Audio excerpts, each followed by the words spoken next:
မင်္ဂလာပါဗျ။ AOD Federal School YouTube Channel ကနေပြန်လည်ကြိုဆိုလိုက်ပါတယ်။ဒီနေ့မှာတော့ design လေးတွေကိုထပ်လုပ်ကြည့်ပါမယ်ဗျ။ပထမ tutorial 1မှာတော့က Canva ကိုဘယ်လို install လုပ်မလဲ။ Canva မှာဘယ်လို feature တွေပါမလဲဆိုတာကို sharing လုပ်ပေးသွားပြီးဖြစ်ပါတယ်။ tutorial 2မှာတော့ design တွေကိုဘယ်လိုလုပ်ရမလဲ။ sharing လုပ်ပေးသွားပြီးဖြစ်ပါတယ်။မကြည့်ရသေးတဲ့သူတွေအတွက်လည်းအောက်မှာ link လေးကိုချပေးထားပါတယ်။တွားရောက်လေ့လာပေးဖို့လည်းအကြံပြုချင်ပါတယ်ဗျ။ဒီနေ့ကျွန်တော်တို့ tutorial 3မှာ design တွေကိုထပ်ပြီးတော့လုပ်ကြည့်ပါမယ်ဗျ။ကဲကျွန်တော်နဲ့အတူတူ design လေးတွေကိုဘယ်လိုလုပ်ရမလဲဆိုတာလေးတွေကိုကြည့်ပေးကြပါအောင်ဗျ။ကျွန်တော်တို့ channel လေးမှာ Canva အသုံးပြုပုံလေးတွေကိုအပတ်စဉ် sharing လုပ်ပေးသွားမှာလည်းဖြစ်လို့ channel ကို subscribe လုပ်ပေးဖို့မေတ္တာရပ်ခံချင်ပါတယ်။ဒါဆိုဒီနေ့စလိုက်ကြအောင်။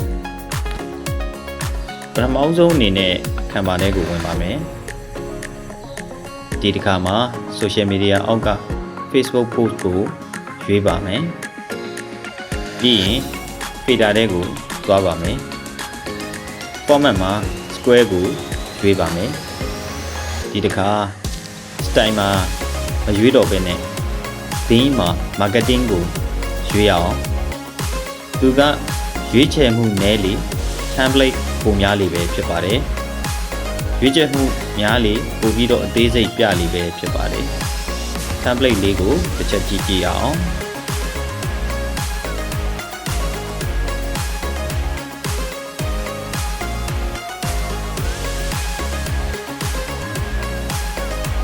ရိုးရိုးလေးတစ်ခုရွေးလိုက်မယ်ပုံလေးကိုအစားထိုးကြည့်မယ်ပုံကိုနှိပ်လိုက်ရင်အလုံးလေးလေးလုံးတွေ့ရပါမယ်အဲ့ဒါလေးနဲ့နည်းနည်းလေးသေးလိုက်မယ်ပုံလေးကိုကြည့်လိုက်သေးလိုက်လုပ်ကြည့်မယ်ပေါ့နော်ပုံကဘောင်ထဲကနေပဲကြီးသွားတယ်သေးသွားတယ်အဲ့ဒါကိုပြမယ်နော်ပုံလေးကိုနှစ်ချက်နှိပ်လိုက်ရင်ဘောင်လေးနှစ်ခုတွေ့ရပါမယ်အထက်ကဘောင်ကပုံနဲ့သူ့ရဲ့ဘောင်ပြင်ဘက်ကဝါးဝါးလေးကကျွန်တော်တို့အစားထိုးထည့်ထားတဲ့ပုံရဲ့ဘောင်ပါစောနာကပုံကိုကြည့်ရင်ဘောင်ကပါလိုက်ပြီးတော့ကြည့်သွားပါတယ်နှစ်ခုကိုခွဲလိုက်တဲ့သဘောပါဗျစိတ်ကြိုက်ဖြစ်ပြီဆိုရင်တန်းကိုနှိပ်လိုက်ပါပြီးသွားရင်စာကိုပြင်ပါမယ်သေချာလေးလိုက်ကြည့်ပေးပါနော်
အခုဆိုရင်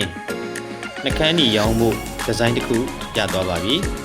လောက်တာဘယ်လောက်မှမကြလိုက်ပါဘူးနောက်တစ်ခုထပ်ပြီးတော့စမ်းကြည့်ကြမယ်ပေါ့ညာဘက်အောက်တောင်းက